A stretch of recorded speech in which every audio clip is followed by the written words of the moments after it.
Welcome to my channel set tax சேனலுக்கு உங்களை அன்புடன் வரவேற்கிறேன். ஒரு வழியாக நம்ம இந்த நியூ இயர்க்கு வந்துட்டோம் ஃப்ரெண்ட்ஸ். நம்மளோட செட் டாக்ஸ் நேயர்கள் அனைவருக்கும் இனிய புத்தாண்டு தின நல்வாழ்த்துக்கள். ஆல்ரெடி நான் ஒரு ஷார்ட்ஸ் போட்டிருக்கேன், மதியம் என்ன லஞ்சு அதில் வந்து நியூ இயர் சொல்லியிருக்கேன். அந்த ஷார்ட்ஸ் பார்க்காதவங்க பார்த்துருங்க. இன்றைக்கி வந்து என்ன வீடியோ பார்க்க போகிறோம் அப்படின்னா, என்னுடைய சேவிங்ஸ் கேபினட் டூர் தான். ஸோ நான் எதில் சேவிங்ஸ் பண்ணுறேன், என்னுடைய சேவிங்ஸ் சம்மந்தமான பொருள் எல்லாமே உங்ககிட்ட இன்றைக்கி நான் ரிவீல் பண்ண போகிறேன். நான் எப்படி சேவ் பண்ணுறேன், என்ன மாதிரி விஷயங்கள் பண்ணுறேன் அப்படிங்கிறது உங்களுக்கு நான் சொல்லிடுறேன். இதில் வந்து பார்த்திங்கன்னா செலவு ப்ளஸ் சேவிங்ஸ் ரெண்டுமே வரும். ஸோ இதுக்கு நான் யூஸ் பண்ணக்கூடிய பொருட்கள் என்னென்ன, எப்படி நான் ஆர்கனைஸ்டாக வச்சுருக்கேன் அப்படிங்கிறத உங்கள்கிட்ட சொல்கிறேன். உங்களுக்கு இது பிடிச்சிருக்கு அப்படின்னா நீங்கள் கண்டிப்பாக இதை ஃபாலோ பண்ணுங்கள். இல்லை நான் வச்சுருக்கக்கூடிய விஷயங்களில் உங்களுக்கு ஏதாவது இல்லை இதை மாற்றிக்கலாம், இது வந்து கொஞ்சம் தப்பாக இருக்குன்னு உங்களோட சஜஷன்ஸ் இருந்தாலும் நீங்கள் சொல்லுங்கள். அதனால் இதுதான் இன்றைக்கான வீடியோ. என்னுடைய சேமிப்பு பெட்டகத்தை போய் நம்ம பார்க்கலாமா? வாங்க என்னோட சேவிங்ஸ் கேபினட்டோட டூரை பார்க்க போகலாம். ஸோ இந்த வீடியோவில் சிறு சேமிப்பு ப்ளஸ் நான் செய்யக்கூடிய பல்க் சேவிங்ஸ் எல்லாமே வந்து உங்ககிட்ட டிஸ்கஸ் பண்ணியிருக்கேன். பல்க் சேவிங்ஸ் எதில் பண்ணுறேன், சிறு சேமிப்பு எதில் பண்ணுறேன் அப்படிங்கிற கம்ப்ளீட் டீட்டெயில் அந்த வீடியோவில் சொல்லியிருக்கேன். ஸோ வாங்க இப்போ நம்ம டிலே பண்ணாமல் வீடியோக்குள்ளே போயிடலாம். ஃபஸ்ட்டு வந்து பாருங்கள், இதுதான் என்னுடைய சேவிங்ஸ் கேபினெட்டில் இருக்கக்கூடிய விஷயங்கள். இதை வந்து நான் ஃபஸ்ட்டு ஒன்றா உங்களுக்கு எக்ஸ்பிளைன் பண்ணிடுறேன். முதல்ல வந்து பார்த்திங்கன்னா இந்த வருஷத்துக்கான பட்ஜெட் டைரி, இந்த பட்ஜெட் டைரி போட்டு நான் ஃபேமிலி ரன் பண்ணுறதுனால தான் எனக்கு சேவ் பண்ண முடியுது. ஸோ நான் இந்த தடவை பிளாக் அண்ட் ஒயிட்டில் தான் போட்டிருக்கேன். பாருங்கள் பட்ஜெட் டைரி எப்படி இருக்குன்னு சொல்லுங்கள். ஃபஸ்ட்டு பேஜ் வந்து பார்த்திங்கன்னா ஜஸ்ட் ஒரு ஒயிட் ஷீட் வச்சு என்கிட்ட பழைய டைரியில் இருந்த பிக்சர் கட் பண்ணி ஓட்டிட்டு சும்மா நானே டிசைன் பண்ணேன். இதுக்கு ஸ்டென்சில்ஸ் வச்சு சும்மா அது ஒரு ஃபஸ்ட் பேஜ் பார்க்க நீட்டாக இருக்கணும்னு எப்படி இருக்குன்னு சொல்லுங்கள். அதுக்கப்புறம் நான் வந்து அந்த கோல்ஸு இது எல்லாமே வந்து ஃபஸ்ட்டு பேஜாக வச்சுட்டு அதுக்கப்புறம் வந்து ஜான்வரி மாதத்துலேருந்து பட்ஜெட் ப்ளஸ் அப்படியே நீங்கள் எப்படி நான் பிடிஎஃப்பில் கொடுத்துருக்கணும் அது மாதிரி தான். இந்த தடவை நான் கலர் ஜெராக்ஸ் எடுக்கலை. சரி, ஏன் அப்படின்னா ஓகே மணி சேவ் பண்ணணும் அப்படிங்கிறதுக்காக தான். ஏன்னா இது போடுறதுக்கு கிட்டத்தட்ட கரெக்டாக வந்து ஒரு 170 ரூபா ஆச்சு. ப்ளஸ் இதை எழுதுறதுக்கு ஒரு பிளாக் கலர் ஜெல் பேனா, ஸோ நல்ல குவாலிட்டி பேனாவாக வாங்கியிருக்கேன். எழுதுறதுக்கு நல்லா 20 ரூபா அந்த பேனா. எழுத நல்லா இருந்துச்சுன்னா தான் அது எழுதுறதுக்காகவே வரவு செலவு கணக்கு எழுதணும்னு நினைப்பு வரும். ஸோ அதனால் இதுக்கு ஒரு சூப்பரான ஒரு ஜெல் பேனா வாங்கியிருக்கேன். இது ஃபஸ்ட்டு என்னோடய சேமிப்பு கேபினெட்டில் இருக்கும். அதுக்கப்புறம் இது என்னுடைய பட்ஜெட் பேகு. இது எதுக்கு அப்படின்னா, நான் ஒவ்வொரு செலவுக்கும் அமௌண்ட் எடுத்து வச்சு அதை வந்து ஒரு பேக்கில் வச்சுக்கணும் இல்லையா, அந்த பேக்ஸ் பட்ஜெட் பேக் தான். இது நார்மல் ஸ்டேஷ்னரி ஷாப்பில் வாங்கினது. செக்லீஃப் ஹோல்டர்னு கேளுங்க கொடுப்பாங்க. இப்போ இல்லைனா பவுச் அப்படின்னு கேட்டாலே கொடுப்பாங்க. இது வந்து பார்த்திங்கன்னா இப்போ எல்லா ஸ்டேஷ்னரி ஷாப்லேயுமே கிடைக்குது. இதோட ரேட் வந்து 150 ரூபா. இது வந்து நான் கிட்டத்தட்ட 2-3 வருஷமாக யூஸ் பண்ணிட்டு வரேன். கரெக்டாக 2 வருஷமாக யூஸ் பண்ணிட்டு வரேன்னு நினைக்கிறேன். இந்த வருஷம் நான் புதுசு வாங்கலான்னு நினச்சேன். நம்ம சப்ஸ்கிரைபர் ஒருத்தர் அந்த க்ரீன் பவுச்சை மாற்றிடாதீங்க அப்படின்னாங்க. அதனால தான் எனக்கும் நல்லா இருந்ததுனால.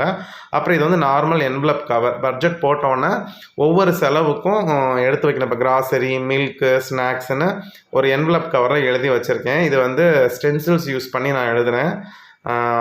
அந்த அமௌண்ட்டை வந்து இதில் எடுத்து வச்சுட்டு இப்போ பட்ஜெட் போட்டதுக்கப்புறம் வெஜ்ஜுக்கு எவ்வளவு, கிராசரிக்கு எவ்வளவு, மெடிசன்ஸுக்கு எவ்வளவு அப்படின்னு ஒவ்வொரு கவர்லையாக பணத்தை எடுத்து வச்சுட்டு இந்த பவுச்சில் வச்சுருவேன். இதை நான் ப்ராப்பராக பண்ணுறதுனால தான் ஒவ்வொரு மாதமும் என்னால் சில அமௌண்ட் வந்து சேவ் பண்ண முடியுது. இப்போ நான் 13,000 ரூபாய்க்கு பட்ஜெட் போடுறேன்னா எப்படியும் நான் ஒரு 1000 ரூபா 500 ரூபா அதுலேருந்து நான் மிச்சம் பண்ணிடுறேன்.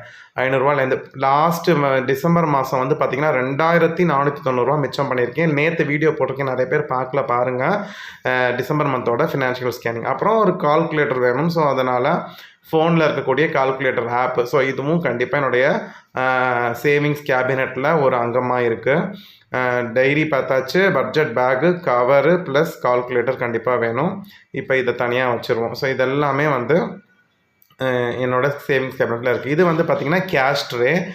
10 ரூபா, 20 ரூபா, 50 ரூபா, 100 ரூபா, 200, 500ன்னு பிரித்து வைக்கிறதுக்கு இது சும்மா நானே பண்ணது. லாஸ்ட் இயர் நீங்கள் வீடியோ பார்த்துருந்தீங்கன்னா உங்களுக்கு தெரியும்.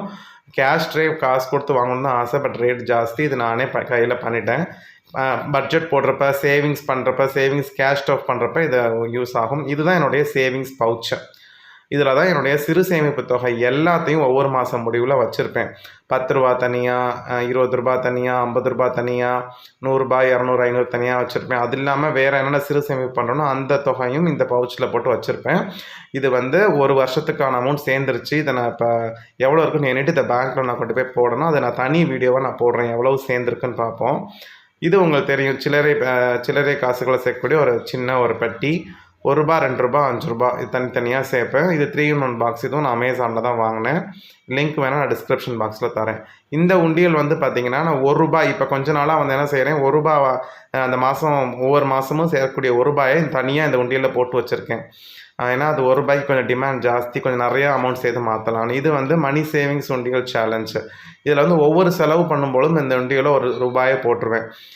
அப்போ ஒவ்வொரு செலவுக்கும் ஒவ்வொரு தொகை இதில் வரும். அப்புறம் ரூ. 10 காயின்ஸ் வந்து இந்த உண்டியலில் இந்த கிளாஸ் ப்ரூ பாட்டிலில் சேர்த்துட்ருக்கேன். இது வந்து புது ரூ. 5 காயின்ஸ், வேறு எதுவுமே இருக்காது. ஒன்லி புது ரூ. 5 காயின்ஸ். பழசெல்லாம் எப்போதும் போல் 3-in-1 பாக்ஸில் தான், புதுசு வந்தால் மட்டும் இதில் சேர்ப்பேன். ஸோ இந்த சேமிப்பை நான் இப்போ பதிக்கு பண்ணிட்டு வரேன். இப்போ என்னுடைய சிறு சேமிப்பு பெட்டகம் என்னென்ன இருக்குங்கிறத நீங்கள் பார்த்துட்டீங்க. இது ஃபுல்லாக வந்து பார்த்திங்கன்னா நான் வீட்டிலையே சேர்க்குறது. ஒரு வருஷத்துக்கு அப்புறம் இந்த அமௌண்ட்லாம் நான் எண்ணி பணமாக மாற்றி நான் பேங்க்கில் ஃபிக்ஸடாகவோ ஏதோ போட்டுருவேன். இந்த சிறு சேமிப்பு நம்ம அன்றாடம் டெய்லி நம்ம பண்ணால் தான் மாதம் ஒரு தொகை வந்து நமக்கு கிடைக்கும். நம்ம பெரிய சேமிப்புகள் நம்ம பண்ணுவோம், அது இல்லாமல் முக்கியமாக சிறு சேமிப்பு பண்ணணும். இதுதான் வந்து சேவிங்ஸோட ஸ்டார்டிங் படியே. எல்லாருனாலையும் பெரிய பெரிய தொகை எடுத்து வைக்க முடியாது. அதனால் சிறு சேமிப்பு பண்ணணும், பெரிய தொகை சேமிப்பு பண்ணணும். ஓகே, இப்போ நம்ம சிறு சேமிப்பு பார்த்தாச்சு. பல்காக நான் செய்யக்கூடிய சேமிப்பு என்னன்னு பார்க்கலாம். இதில் பாருங்கள், இது என்னுடைய மொபைலில் இருக்கக்கூடிய பேங்க் ஆப்பு. இந்த சைடு பாஸ்புக் இருக்குது. இந்த பாஸ்புக்கில் இங்கே போஸ்ட் ஆஃபீஸ் பாஸ்புக்கில் வந்து பார்த்திங்கன்னா என்னுடைய பர்சனல் சேவிங்ஸ். அது வந்து எனக்கு பர்சனல் சேவிங்ஸ் வந்து நான் என்ன பண்ணுறேனோ இந்த அக்கௌண்ட்டில் போட்டு வச்சுட்டு அதை எடுக்கவே மாட்டேன். என்னுடைய பர்சனல் சேவிங்ஸ் நான் என்னென்ன பண்ணுறேன் அப்படிங்கிறத நான் தனி வீடியோவாக போட்டிருக்கேன். 2025க்கும் என்ன மாதிரி பர்சனல் சேவிங்ஸ் பண்ண போகிறேன்னு போட்டிருக்கேன். அதை ஒரு பிளேலிஸ்ட்டாக போட்டிருக்கேன். அதோட லிங்க்கை நான் டிஸ்கிரிப்ஷன் பாக்ஸில் தரேன். மிச்சது எல்லாமே வந்து பார்த்திங்கன்னா என்னுடைய பேங்க் பாஸ்புக். இந்த பேங்க் ஆப்பில் பாருங்களேன், கெனரா பேங்க் ஆப் இருக்கும், ஐடிஎஃப்சி பேங்க் இருக்கும், ஐடிபிஐ பேங்க் இருக்கும். அது வந்து யூனியன் பேங்க் ஆஃப் இந்தியா வியாம் ஆப்பு. அப்புறம் வந்து இந்தியன் பேங்க்கோட ஆப்பு. மை மணி மேனேஜருங்கிறது வந்து பார்த்திங்கன்னா, இப்போ நான் எப்படி பட்ஜெட் நோட்டில் வரவு செலவு கணக்கு எழுதுகிறேனோ அதை அப்படியே இதில் ஃபீட் பண்ணிடுவேன். ஒவ்வொரு நாளும் என்னென்ன செலவு பண்ணணும்னு கையில் எழுதுகிற மாதிரி இந்த ஆப்லேயும் நான் ஃபீட் பண்ணிடுவேன். ஸோ இதை வந்து எனக்கு இப்போ கிராசரி ஒரு 10 நாள் வாங்கினா 10 நாளைக்கு கிராசரி எவ்வளோ இருக்குங்கிறது மொத்தமாக காமிக்கும். ஆக்சுவலாக இந்த ஆப் வந்து இப்போ எடுத்துட்டாங்க ப்ளே ஸ்டோர்லேருந்து. அதனால் நான் டெலீட் பண்ணாமல் இருக்கிறதுனால நான் யூஸ் பண்ணிட்டுருக்கேன். இப்போ இந்த ஆப் இல்லை, அதனால் லிங்க் வேணும்னு கேட்காதீங்க. ஏன்னா ஒரு டைம் நான் கொடுத்துமே அந்த ஆப் எடுத்ததுனால அது அவைலபிளாக இல்லை. இப்போ கெனரா பேங்க் ஆப் வந்து பார்த்திங்கன்னா, இதில் வந்து நான் என்ன மாதிரி அமௌண்ட்டை நான் சேர்த்துட்டு வரேன் அப்படின்னு பார்த்தீங்கன்னா, இந்த கெனரா பேங்க் ஆப்பில் வந்து என்னுடைய எமர்ஜென்சி சேவிங்ஸ், அதாவது எமர்ஜென்சி ஃபண்டு நான் பில்டு பண்ணிட்டு வரேன்ல, அது வந்து பார்த்திங்கன்னா கெனரா பேங்க் ஆப்பில் 6 மாத சம்பளம் நான் ஒரு எமர்ஜென்சி ஃபண்டை என் கையில் இருக்கணும். அதை வந்து இந்த கெனரா பேங்க்கில் நான் சேமிச்சுட்டு வரேன். பட் ஆனால் என்னால் இன்னுமே அதை சேர்க்க முடியல. அது எமர்ஜென்சி ஃபண்டு ஃபுல்லாக அந்த கெனரா பேங்க் ஆப்பில் சேர்த்துட்ருக்கேன். நெக்ஸ்ட்டு கீழே வியோம்னு இருக்குல்ல, இது வந்து பார்த்திங்கன்னா யூனியன் பேங்க் ஆஃப் இந்தியா. இந்த பேங்க்கில் வந்து பார்த்திங்கன்னா இதில் என்ன மாதிரி சேவிங்ஸ் பண்ணுவேன்னா, என்னுடைய 10% ஒவ்வொரு மாதமும் நான் என்னோடய வருமானத்துலேருந்து 10% எடுத்து வைக்கிறேன் இல்லையா, அது வந்து பார்த்திங்கன்னா இந்த யூனியன் பேங்க் ஆஃப் இந்தியா இந்த பேங்க்கில் நான் சேமிச்சுட்டு வருவேன். இந்த 2 பேங்க்லையும் இந்த மாதிரி சேவிங்ஸ் பண்ணுறேன். 10% சேவிங்ஸ், அதில் வந்து எமர்ஜென்சி ஃபண்ட் சேவிங்ஸ். அடுத்து ஐடிபிஐ பேங்க் இருக்கு இல்லையா, ஐடிபிஐ பேங்க்கில் தான் என்னுடைய யூடியூப் சேலரி வரக்கூடிய ஒரு பேங்க். ஸோ என்னோடய யூடியூப் சேலரி ஃபுல்லாக அந்த பேங்க்கில் தான் நான் சேமிச்சுட்டு வரேன். கீழே இந்தியன் பேங்க்கோட ஆப் வந்து நான் ப்ரைமரியாக ஜாப் பண்ணிட்டுருக்கேன் இல்லையா, இதோட சேலரி அக்கௌண்ட். இதில் தான் என்னுடைய சேலரி விடும். ஜிபே அக்கௌண்ட்டெல்லாம் இதில் தான் லிங்க் ஆகிடுக்கு. ஸோ இதில் வந்து பார்த்திங்கன்னா நான் வந்து இப்போ ஜிபே ஆன்லைன் ட்ரான்சாக்ஷன் பண்ணுறது ப்ளஸ் என்னுடைய சம்பளம் வரது எல்லாமே இந்த பேங்க்கில் தான் இருக்கும்.